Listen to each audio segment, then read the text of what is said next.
How to make melodic R&B beats on Logic Pro for beginners. Let's get straight to it. So this is what the beat sounds like right here.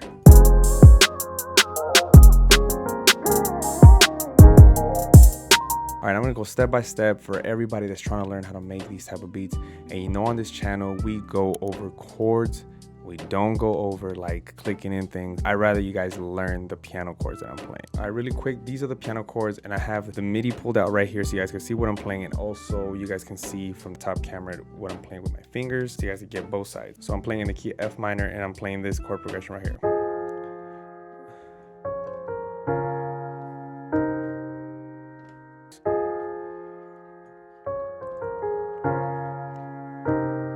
So this is what I was playing. You could hear it right here a little earlier. I'm gonna just solo this out right here. And of course, I was just playing it a lot faster, of course.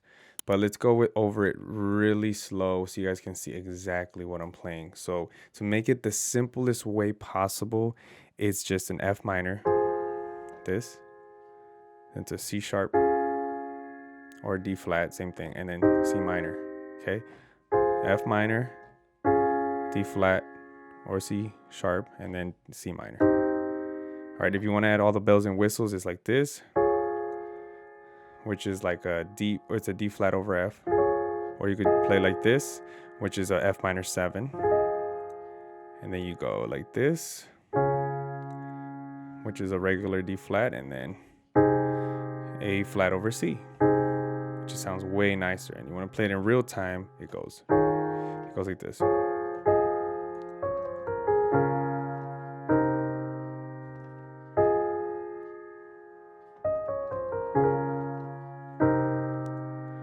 the reason I want to show you guys how I play every single chord for my beats is because you just can't get the same feel when you click stuff in. It just takes longer.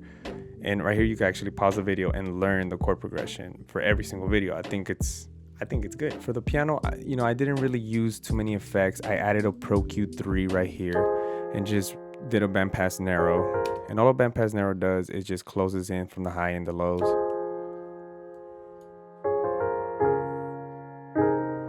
To get that kind of R&B melodic feel, you kind of have to play 7th chords. So that's why rewind the video and see exactly how I'm playing it with the bells and whistles. And the bells and whistles means with all the extra stuff, because it's just gonna sound a little bit nicer. And then I added this melody right here.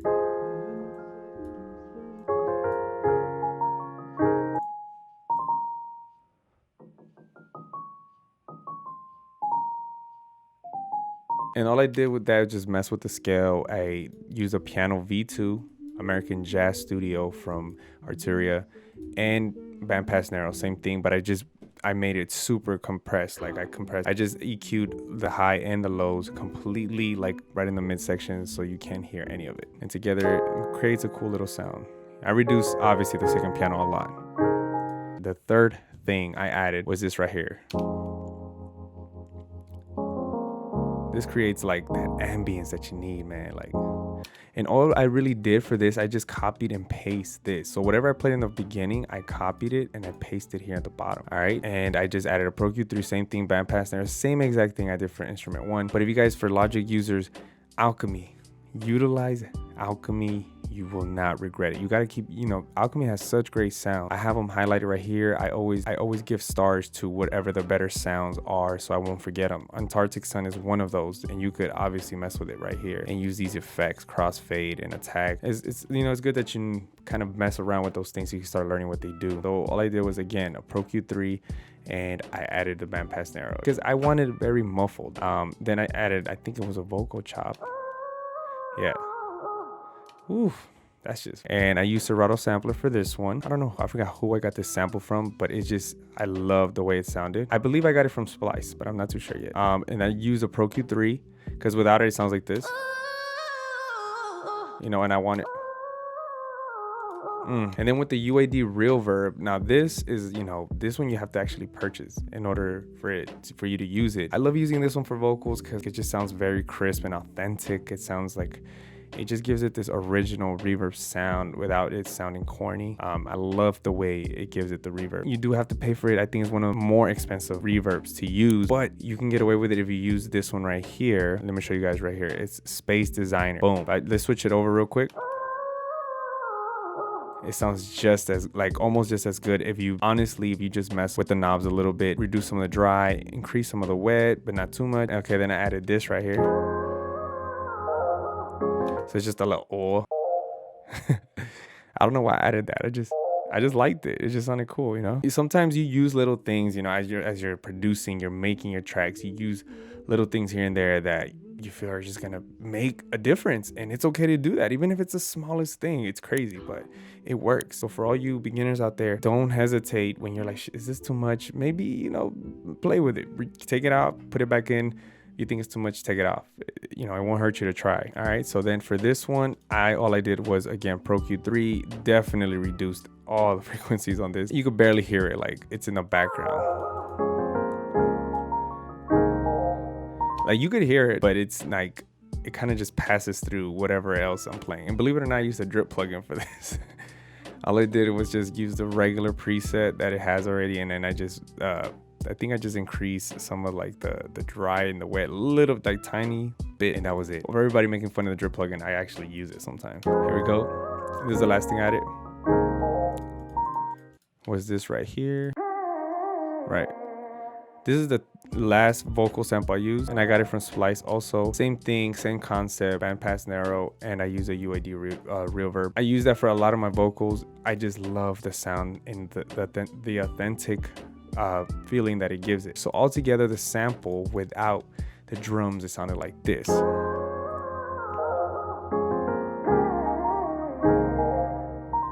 And the cool thing is, you know, this could take some time. You know, you're messing with the vocal sample. Where should I put it? Should I chop it up here? Should I chop it up there? And this vocal sample already came, all these came already the way they are. I didn't have to chop up anything. I think I just have to, I had to just raise the key to like E flat. Some of them were E flat, some were A flat, depending where the key was, right, for Splice. And then after that, I just added the drums. So let's get into that. So this is what the drums sound like without anything else.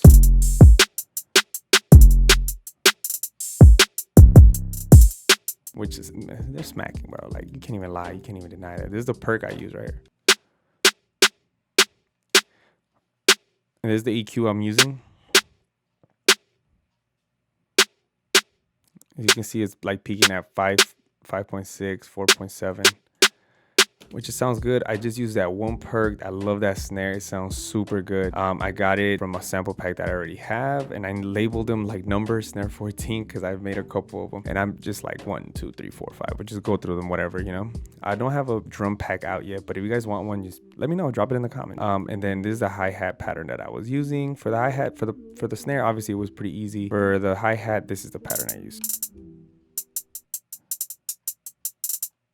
And that was like literally it the whole time, because it just gives it that bounce. So you can see that I left spaces in between. And there's a drum roll right here. I'm using like 1/8 notes here, and then I'm using on 1/8 note here. But what I did here, in order to create this type of like hi-hat, let me delete this so I can show you guys. I use, okay, well, let's say you go to 1/8 notes, right? First you want to go to the brush tool. If you're going to draw it in, boom, brush tool. Then what you want to do is grab this scissors tool and just chop it up right here, bam. And then that's what it creates. You could just chop up more stuff if you want more, you know? And then Command Z to, if you don't like it, Command Z, and then it goes back. And then the velocity, when you change the velocity here, it's super important that you always change the velocity. Don't ever leave them all the same. I mean, unless you want your intentionally hi-hats to be smacking. Now with the kick, this kick right here, it sounds like this. Very punchy. So for the kicks, I'm not using anything special. I'm just EQing. Literally, this is the EQ for the kick. Crazy, right? I'm reducing some of the low end. Definitely got a kick right here, like kind of in the low mid range, right? Look at that. That's where it kicks the most. Like it hits. So that's why you want to raise it up a bit, because if that's where your kick is hitting the hardest, raise it up, because obviously in today's music, the kick and the bass have to be punching hard. And I didn't use anything special, like I said. And then for this is like something I've been using. It's called Kick 66. I've made around about 66 kicks. I think this is the best one I've made so far though. And then for the open hat, regular. And let me show you guys some. For the open hat, you can put in different positions, different places, different notes, but I like it right here. So you can actually leave it like somewhere here. You see the difference from right here? But if you put it here, it gives a different tone. I feel like it gives it more bounce. The last thing I did was the bass, and I use this thing called a sub. I love this thing, man. They sent it to me for free a while back. I didn't think of anything of it before, but then now when I started using it, I love this woof preset. I use it a lot. If you watch my videos, you'd probably be like, yeah, using that again. Yeah, I use it.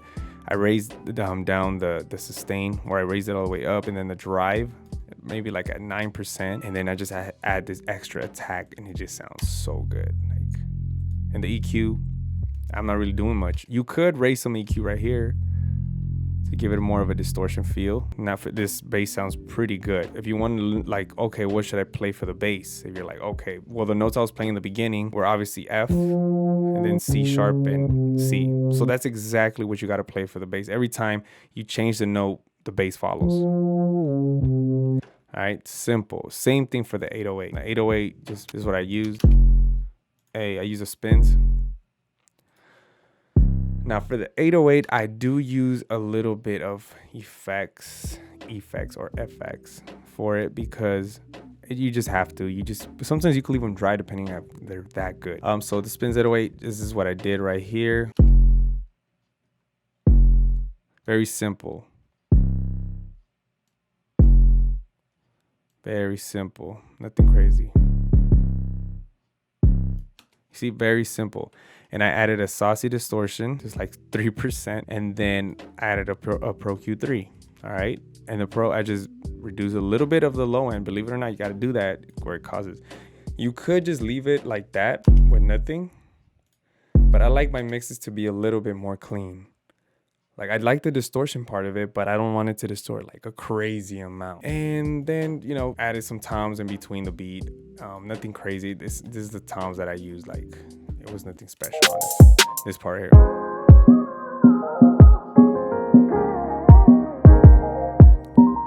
All right, so that tom, I just got it from one of my sample packs again, and I use Pro Q3 and I use a spaced out reverb. So that was it, and the beat sounded amazing. It just sounded like this.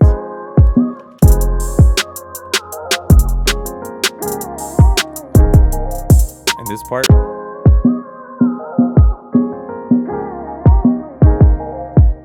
all right guys, hopefully you guys were able to learn something from this video. Let me know if you guys are liking these tutorials strictly for beginners or people that just want to learn how to make better beats. I don't know.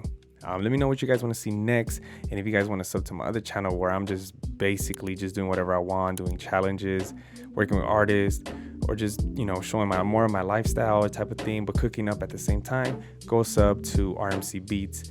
This is more for just, you know, tutorials. So till next time, stay blessed and stay positive.